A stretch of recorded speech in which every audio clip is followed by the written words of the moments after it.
Guys, it's Darlene. Alright, so as promised last week, I did a video on the physical aspects of having a mastectomy.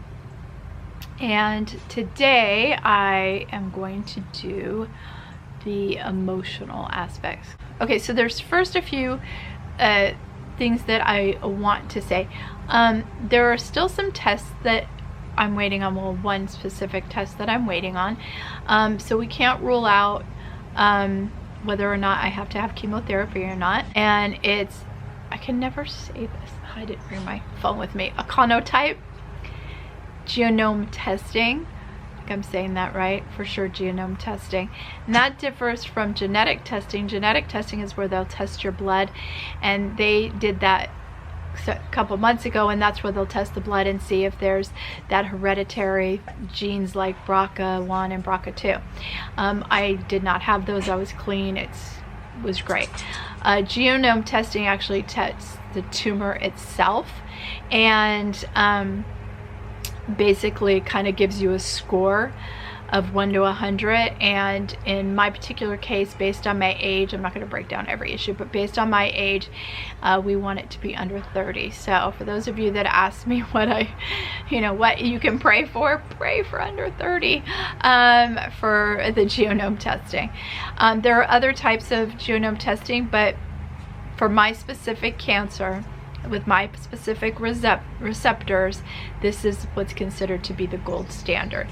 Now, the other thing is that I forgot to mention in the last video, and it is interesting because I said in that video that once I made the decision to have a mastectomy versus a lumpectomy and radiation, is that something in me knew that it just pulled me in that direction, okay, based on what I felt that I could handle and what I felt that I could do.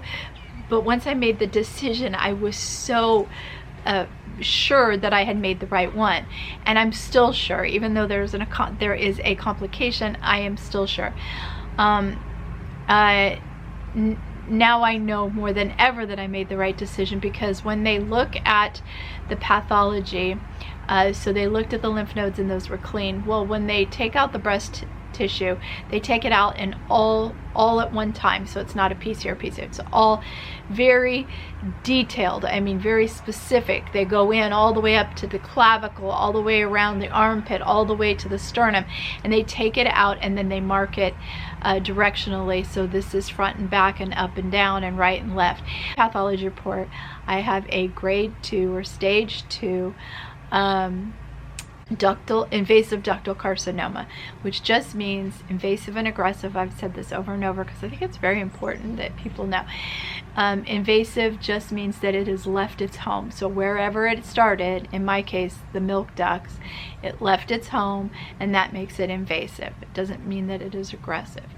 So there is actually a stage lower than 1, and it is called stage 0 cancer, and that is abnormal cells or precancerous cells that have not left their home. It's called in situ, INSITU. It means that they're in place, they have not left. What's interesting is that when they looked at my specimen, my breast, they found that there were 4 areas that had stage 0 breast cancer. You can't call it cancer, but you get the gist. So 4 other areas. So the first thing my Dr. Hook said to me when we were discussing it, she said, "You obviously knew something that we did not." I didn't know. Because he led me in the direction of having a mastectomy. In this particular case, I think it's even more important to be as honest as possible. Not every single person is going to have the same cancer. Not every, and even if 100 people had the exact same cancer, we're all different. We all are going to need to make our own decisions. And then I made decisions, and I met with another surgeon and an oncologist and then a plastic surgeon, and I made a plan. And I asked God to take away the fear, and he did. And then I went and had a mastectomy. I think for me, I you know, when I see all of your comments and you call me brave and strong and a warrior, and I don't quite feel worthy, that's an understatement, of those words, because I don't ever want you to think that there isn't this emotional difficult, that I've just been this brave person. I felt like I was brave for, you know, through surgery, and until I walked into my plastic surgeon's office last week and removed the bandages, and I told you, I said that I started crying. And the interesting thing is when I look back, it wasn't as if I was crying because I was sad, or there was actually no emotion behind the tears. It's as if, you know, when you have a glass of water in the sink, and let's say you're filling it up and you turn off the water, but there's like a drip or two that hit it and it makes it overflow, but it's at such like a delicate overflow that it just starts sliding down the glass. That's what my tears were like. They just were sliding out of my body, down my face, but there wasn't any emotion behind them, meaning it wasn't I was afraid or sad or anything like that. That would come later. So it was the perhaps shock, because and I've said this and I still mean this today. I said this in the video prior to surgery, that it is just a breast. You know, it's not my liver or my lung or my heart or, you know, an organ that I cannot live without. The thing is, what I did not anticipate, because how can you, right, is that it was my breast. So yeah, it is just a breast, but for some reason cancer has this way of taking more than just the organ. It took more than just the breast. It took a part of me, and I'm not even sure how to describe, or if I can even understand yet what that part is. I don't know what it is, but I look in the mirror and I'm not the same person that I was. And I'm not talking about the physical. Like I could have a shirt on and I'm looking in the mirror and there's something missing. It's taken something from me. And that doesn't mean that I won't get it back. And it doesn't mean that it won't make me stronger, because I have to believe that it will. But this whole thing is about truth, my truth, right? What I'm going through. And let me just say, there are women out there fighting a much greater battle than I am fighting. After I left my plastic surgeon, I cried nonstop. My husband said I cried in my sleep. I would sit in the bath. You know, I can take a bath with like 4 inches of water.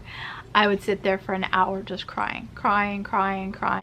And so I would see your comments, and what's interesting is I didn't feel strong, and I didn't feel like a hero, and I didn't feel like brave, you know,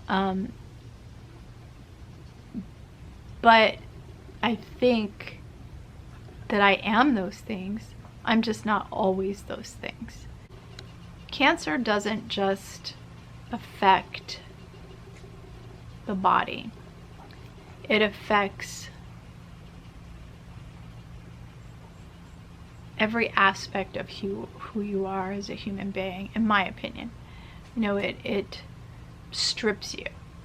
It makes you raw and vulnerable and bare. And I remember standing in front of, in the beauty room, you know, I have the big mirror, and I was standing in there, you know, a pair of panties on and getting ready to get dressed, and I saw myself literally in two halves. You know, the half that was me before the mastectomy, normal me, you know, yeah, my 52-year-old boob wasn't a 20-year-old boob, but damn straight it was my boob, and I love my boobs. And then there was the other half of me, and even though it was just this one area, just a boob, it was if I was cut in two. And this half of my whole body was just changed, altered. And it wasn't And this is not where I'm talking about the physical part. It's the emotional part of it. It's the part that I don't think people talk nearly enough about, because cancer robs you of many things, and one of those that it robs you of is a part of who you are, because the cancer is always a part of you, even though it's gone from my body, you know, as best we know, right? And even 3 months from now, when maybe I have the most beautiful tatas ever, it's still, when I look in the mirror, and even though I'll see these beautiful boobs, I hope, I'll know that I had cancer to get them.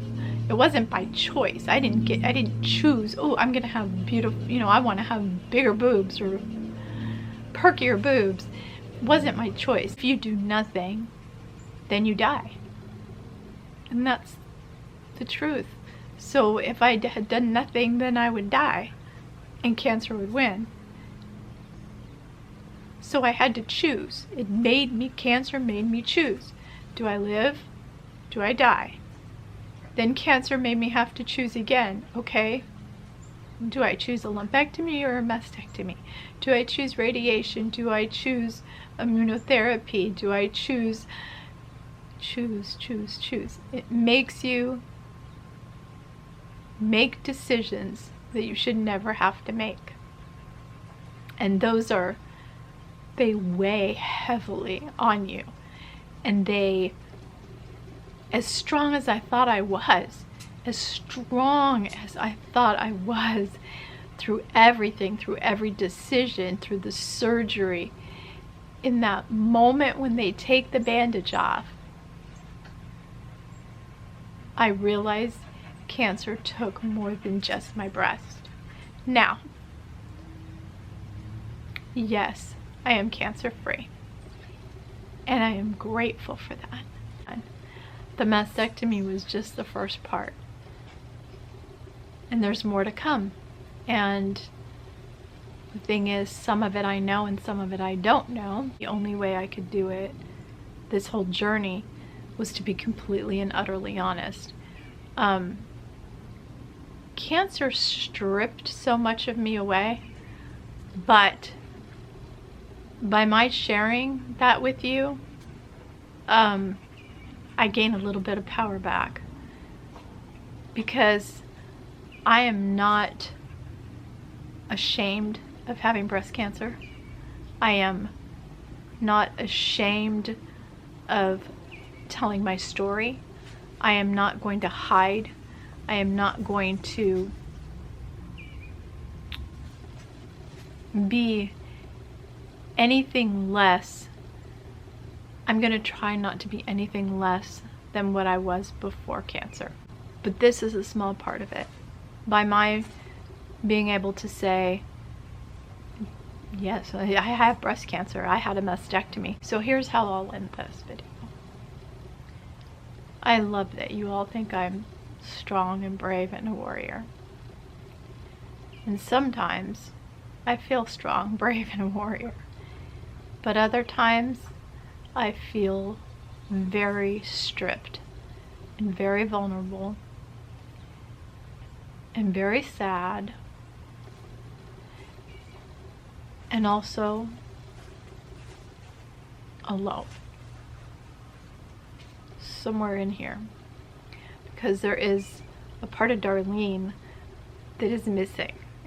And I know I'll get her back. I know I will. I will. But she'll forever be altered a little bit. I'm talking about myself in the third person. I will forever be altered. How can we not? But as I have learned from my 52 years on this planet and fighting for those 52 years, what I have learned is that truly I may not ever be the same, but I will be stronger in the end.